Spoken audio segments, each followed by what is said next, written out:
Hello everyone. हम आज management के बारे में पढ़ेंगे, जिसमें हम मैनेजमेंट के फंक्शंस को डिटेल में पढ़ेंगे और कुछ एमसीक्यू पढ़ेंगे। So let's start with the topic. So management क्या होता है? Management is a art of getting thing done by other. Manager क्या करता है? चीज़ें जो है वो दूसरों से करवाता है, ना कि खुद करता है। वो कैसे करवाता है? उनको प्रॉपर इंस्ट्रक्शंस देके, मॉनिटर करके वो चीज़ों को करवाता है। So let's start with the managerial function. Our first function is planning. Planning क्या होता है कि प्लानिंग क्या होता है? हम फोरकास्ट करते हैं पहले ही कि हमें क्या करना है, कब करना है, क्यों करना है, कहाँ करना है और इस काम को कौन करेगा। इसको कहते हैं हम प्लानिंग। प्लानिंग बेसिकली क्या होता है? Is a process of setting goals, defining strategy and outline the task and schedule to accomplish the objective, that is called planning. अब हम एक एग्जांपल लें तो जैसे आपके स्कूल कॉलेजेस में होता है ना कि पहले से ही सब कुछ डिसाइड करके रखा होता है कि बोर्ड्स एग्जाम आने वाले हैं, उनको प्रॉपर शेड्यूल होगा। उससे पहले हम पेरेंट्स टीचर की मीटिंग करेंगे, उसके लिए टीचर्स की ट्रेनिंग दी जाएगी, दैट इज कॉल्ड प्लानिंग। तो हम प्लानिंग के कुछ एक एमसीक्यूज लेते हैं। विच of the following is first step in the planning process? Planning process कहाँ से शुरू होता है? हमारे पास कुछ ऑब्जेक्टिव होगा तभी तो हम उस पर काम कर सकेंगे ना। इसलिए setting objective, evaluating alternative, selecting the best plan, implementing the plan. But what we have answer is setting objective is the answer. Setting objective क्या होता है कि क्लियरली हमारा एक ऑब्जेक्टिव रखना और उस ऑब्जेक्टिव के बेसिस पे अगले स्टेप्स लेना।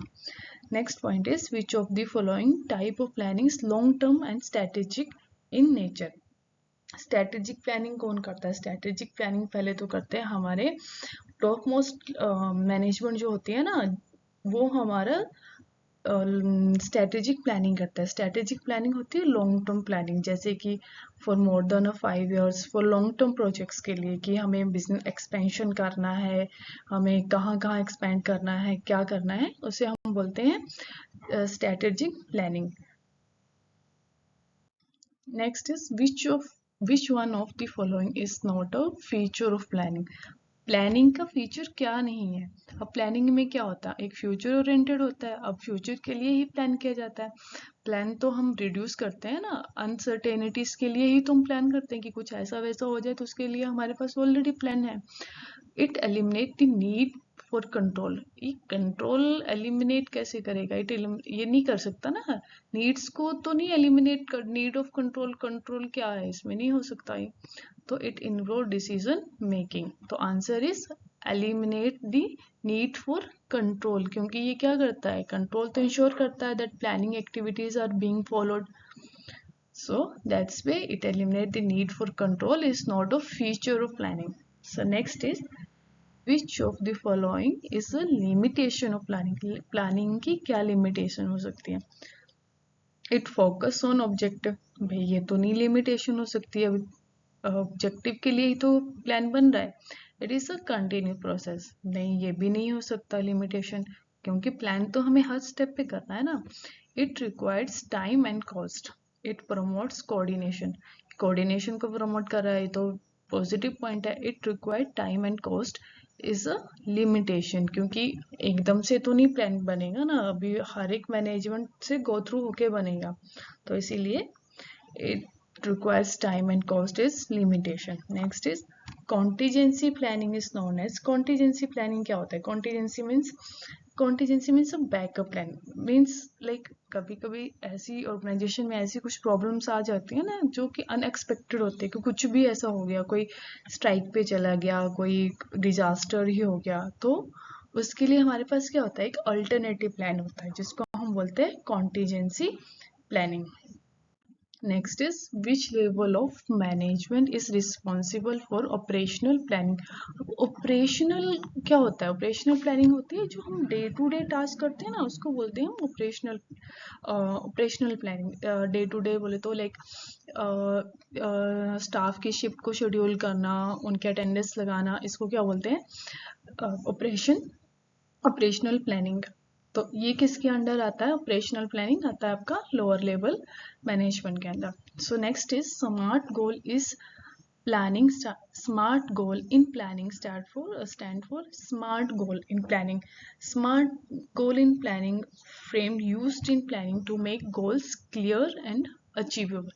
हमें क्या करना है मैनेजमेंट में कि जो हमारा गोल है पहले तो वो क्लियर होना चाहिए कि ये हमारा गोल है. सेकंड थिंग, वैसे तो नहीं है कि हवा में ही मार रहे हैं, वो अचीवेबल भी होना चाहिए. तो इसीलिए इसका जो आंसर है दैट इज ए है. स्पेसिफिक भी होना चाहिए, वो मेजरमेंट भी होना चाहिए. थर्ड थिंग, अचीवेबल होना चाहिए, रेलिवेंट होना चाहिए और एक टाइम बाउंड के अंदर होना चाहिए. Next is which of the following is an example of tactical planning. Tactical planning जो होती है ना ये करी जाती है, ये जो मिडिल मैनेजमेंट होती है ना, मैनेजर वगैरह ये करते हैं. लाइक एक से 3 साल के बीच में जो बीच के लिए जो प्लानिंग की जाती है, लाइक कोई बजट बनाना है हमें किसी स्पेसिफिक डिपार्टमेंट के लिए, कोई प्रमोशन करनी है किसी चीज़ के लिए, उसके लिए हम बोलते हैं टेक्टिकल प्लानिंग का यूज़ करते हैं. Next is planning helps in. Planning किस चीज़ में हमें हेल्प करता है? Reduce competition. कंपटीशन को कैसे रिड्यूस करेगा? Increase employees turnover. एम्प्लॉयज का टर्नओवर ही हो रहा है तो प्लान क्यों करना है? Reducing uncertainties. Eliminating the need for leadership. Leadership की तो नहीं एलिमिनेट किया जा सकता ना, इसलिए इसका आंसर होगा रिड्यूसिंग अनसर्टेनिटीज. हम अनसर्टेनिटीज ना आए हमारे बिजनेस में, इसलिए हम पहले से ही प्लान करके रखते हैं. What is the time horizon of strategic planning. Strategic planning का टाइम हॉरिजन क्या होता है? टाइम हॉरिजन होता है कि लाइक हमें कोई काम है ना, उस एक फिक्स उसके अंदर हमें ये अचीव करना है, उसे बोलते हैं time horizon. Like usually for it is like a long term planning like for 5 years और मोर देन 5 year. तो इसको आंसर होगा 5 years और more. What is nature of planning.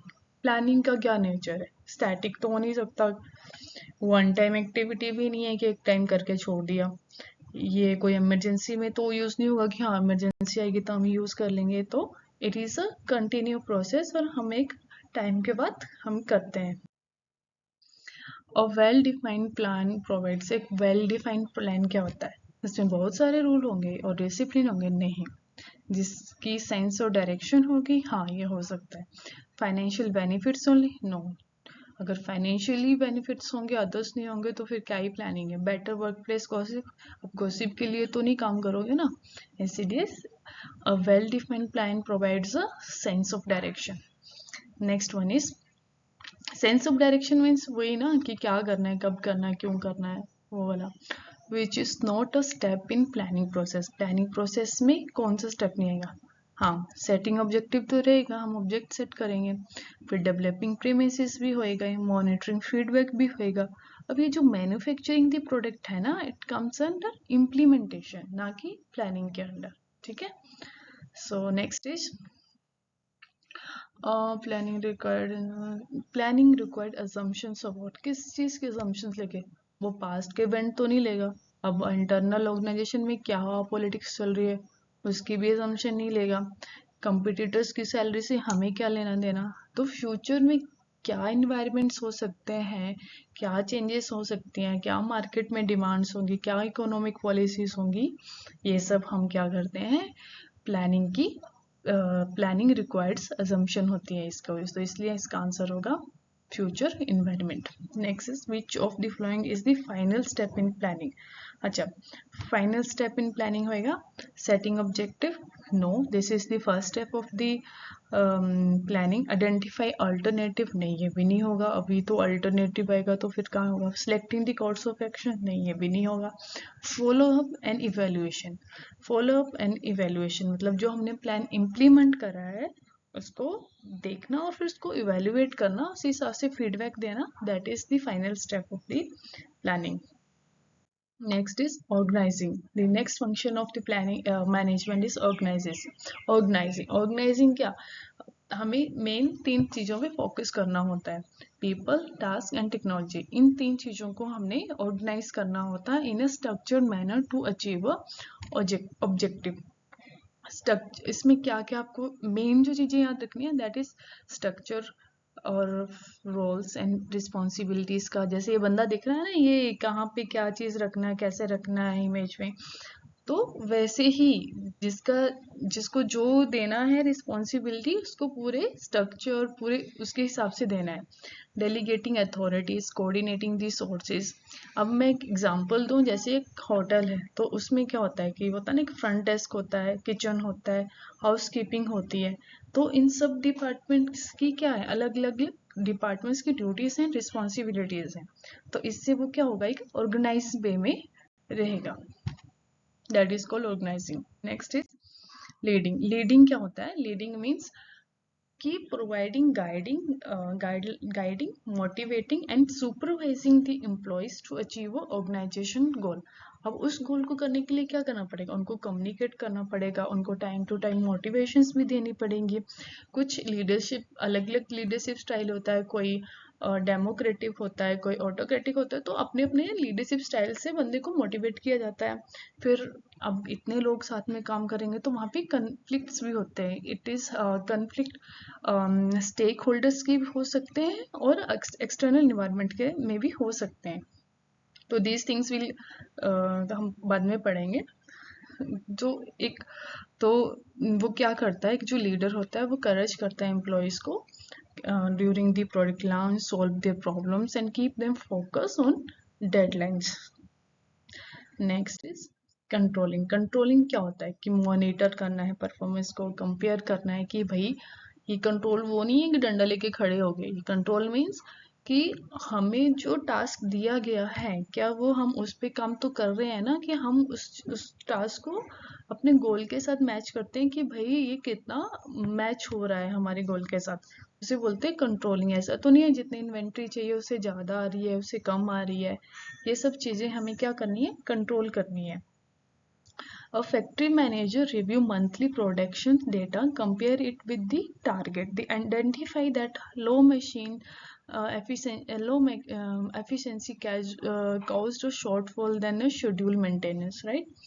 So thank you. We'll continue this in next video. Thank you.